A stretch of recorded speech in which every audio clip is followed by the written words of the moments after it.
কল্পনা করুন, পৃথিবীর সময় ফুরিয়ে এসেছে।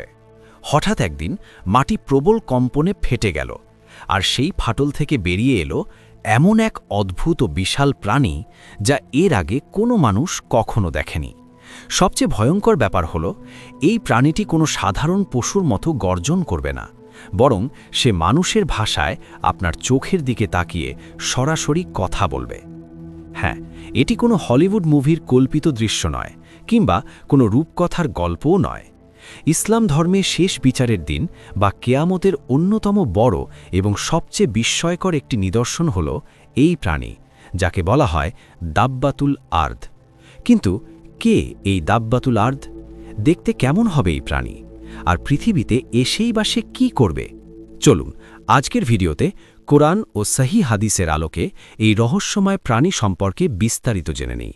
সবাইকে স্বাগত জানাচ্ছি আমাদের আজকের নতুন এপিসোডে। কেয়ামতের বড় বড় নিদর্শনগুলোর মধ্যে এমন কিছু ঘটনা রয়েছে যা মানুষের চিন্তা শক্তির বাইরে। এর মধ্যে অন্যতম হল একটি অলৌকিক প্রাণীর আগমন। আরবি শব্দ দাব্বাতুল আর্দ এর অর্থ হল জমিনের প্রাণী বা পৃথিবীর জন্তু। কেয়ামতের ঠিক আগে, যখন পৃথিবীতে পাপ ও অন্যায় চরম সীমায় পৌঁছে যাবে, মানুষ আল্লাহকে ভুলে যাবে, তখন আল্লাহ তাআলা এই বিশেষ প্রাণীটিকে পাঠাবেন। পর্ব ১। কোরআনে দাব্বাতুল আর্দের উল্লেখ। এই প্রাণীটির কথা স্বয়ং আল্লাহ তাআলা পবিত্র কোরআনে স্পষ্টভাবে উল্লেখ করেছেন। সূরা আন-নামলের ৯২ নম্বর আয়াতে আল্লাহ বলেন, আর যখন তাদের ওপর শাস্তির বাক্য অবধারিত হবে, তখন আমি তাদের জন্য মাটি থেকে একটি প্রাণী বের করব, যা তাদের সাথে কথা বলবে। সে বলবে যে মানুষ আমার নিদর্শনসমূহে দৃঢ় বিশ্বাস করত না। একটু ভেবে দেখুন, একটি প্রাণী মাটি ফুঁড়ে বেরিয়ে এসে মানুষের সাথে মানুষের ভাষায় কথা বলছে।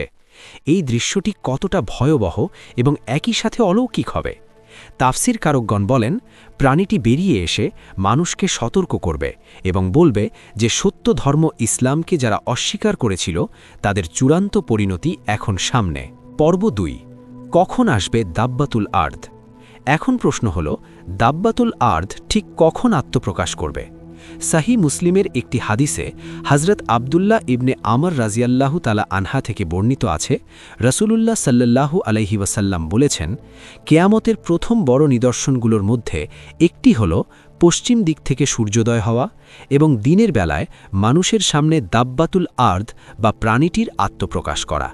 এই দুটির মধ্যে যেটি আগে ঘটবে, অন্যটি তার ঠিক পরপরই ঘটবে। অর্থাৎ যেদিন সূর্য পূর্ব দিক থেকে বদলে পশ্চিম দিক থেকে উঠবে, সেই দিনই তওবার দরজা চিরতরে বন্ধ হয়ে যাবে। আর ঠিক সেই দিনই অথবা তার পরপরই মক্কার সাফা পাহাড় ফেটে এই বিশাল প্রাণীটি বেরিয়ে আসবে। যখন মানুষের আর ঈমান আনার বা ভুল শোধরানোর কোনো সুযোগ থাকবে না, তখনই দাব্বাতুল আর্দ এসে চূড়ান্ত ফয়সালার সিলমোহর লাগিয়ে দেবে। পর্ব ৩। দেখতে কেমন হবে দাব্বাতুল আর্দ? প্রাণীটি দেখতে কেমন হবে তা নিয়ে অনেক ইসলামিক স্কলার এবং প্রাচীন বর্ণনায় বিভিন্ন তথ্য পাওয়া যায়। যদিও এর দৈহিক গঠন নিয়ে সহি হাদিসে খুব বেশি বিস্তারিত বর্ণনা নেই, তবে অনেক ঐতিহাসিক বর্ণনায় বলা হয়েছে যে এটি হবে অত্যন্ত বিশাল আকারের একটি প্রাণী, যার শরীরে বিভিন্ন প্রাণীর বৈশিষ্ট্য মিশ্রিত থাকবে। এর গায়ে পশম বা লোম থাকবে এবং এটি এত দ্রুত চলাফেরা করবে যে কেউ তাকে তাড়া করে ধরতে পারবে না, আবার কেউ তার কাছ থেকে পালিয়েও বাঁচতে পারবে না। তবে সবচেয়ে গুরুত্বপূর্ণ এবং বিস্ময়কর তথ্যটি হল এর হাতের জিনিসগুলো নিয়ে। হাদিসে এসেছে, দাব্বাতুল আর্দ যখন বেরোবে, তখন তার সাথে থাকবে দুটি পবিত্র ও অলৌকিক জিনিস। ১. হযরত মূসা আলাইহিসসালামের সেই মজিজাপূর্ণ লাঠি। ২. হযরত সুলাইমান আলাইহিসসালামের আংটি। এই দুটি জিনিস দিয়ে সে পৃথিবীতে এক অভাবনীয় কাজ করবে। পর্ব ৪। পৃথিবীতে এর কাজ কি হবে? দাব্বাতুল আর্দ পৃথিবীতে এসে কাউকে হত্যা বা ধ্বংসযজ্ঞ চালাবে না। তার কাজ হবে সম্পূর্ণ ভিন্ন। সে পৃথিবীর প্রত্যেকটি মানুষের কাছে পৌঁছে যাবে এবং মুমিন বা বিশ্বাসী ও কাফিরদের আলাদা করে চিহ্নিত করবে। হাদিসের বর্ণনা অনুযায়ী প্রাণীটি হযরত মূসা আলাইহিসসালামের লাঠি দিয়ে মুমিন বা সত্যবাদীদের চেহারায় স্পর্শ করবে। লাঠির স্পর্শে মুমিনদের চেহারা উজ্জ্বল ও নুরানি হয়ে উঠবে। এটি হবে তাদের জন্য এক বিশাল সম্মান। অন্যদিকে হযরত সুলাইমান আলাইহিসসালামের আংটি দিয়ে সে অবিশ্বাসী বা কাফিরদের নাকে বা চেহারায় একটা সিলমোহর বা কালো দাগ লাগিয়ে দেবে। ফলে তাদের চেহারা মলিন ও কুৎসিত হয়ে যাবে। অবস্থা এমন হবে যে মানুষ বাজারে, রাস্তায় বা বাড়িতে একে অপরের সাথে কথা বলার সময় সরাসরি বলবে হে মুমিন অথবা হে কাফির, অর্থাৎ কে জান্নাতি আর কে জাহান্নামী তা পৃথিবীতে বসেই মানুষের চেহারার দিকে তাকিয়ে স্পষ্ট বোঝা যাবে, আর কোনো লুকোচুরি বা ভান করার সুযোগ থাকবে না।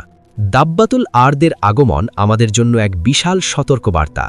যেদিন এই প্রাণীটি আসবে সেদিন আফসোস বা কান্না করে কোনো লাভ হবে না, কারণ সেদিন আল্লাহ কারও তওবা কবুল করবেন না। আমাদের উচিত সেই ভয়াবহ সময় আসার আগেই নিজেদের জীবনকে সুন্দর করা, আল্লাহর পথে ফিরে আসা এবং সত্যকে মেনে নেওয়া। কেয়ামতের এই নিদর্শনগুলো শুধু গল্পের জন্য নয়, বরং আমাদের বিবেককে জাগিয়ে তোলার জন্য। বন্ধুরা, আজকের এই তথ্যগুলো কি আপনাদের আগে থেকেই জানা ছিল? দাব্বাতুল আরদ সম্পর্কে আপনাদের চিন্তাভাবনা বা অনুভূতি কি তা অবশ্যই নিচে কমেন্ট করে জানাবেন। ভিডিওটি শিক্ষণীয় মনে হলে একটি লাইক দিন এবং আপনার বন্ধু ও পরিবারের সাথে শেয়ার করে তাদেরকেও জানার সুযোগ করে দিন। এমন আরও ইসলামিক অজানা তথ্য, রহস্য এবং ইতিহাস সম্পর্কে জানতে আমাদের চ্যানেলটি সাবস্ক্রাইব করে বেল আইকনে ক্লিক করে রাখুন। সবাই ভালো থাকবেন, সুস্থ থাকবেন। দেখা হবে আগামী ভিডিওতে। আল্লাহ হাফেজ।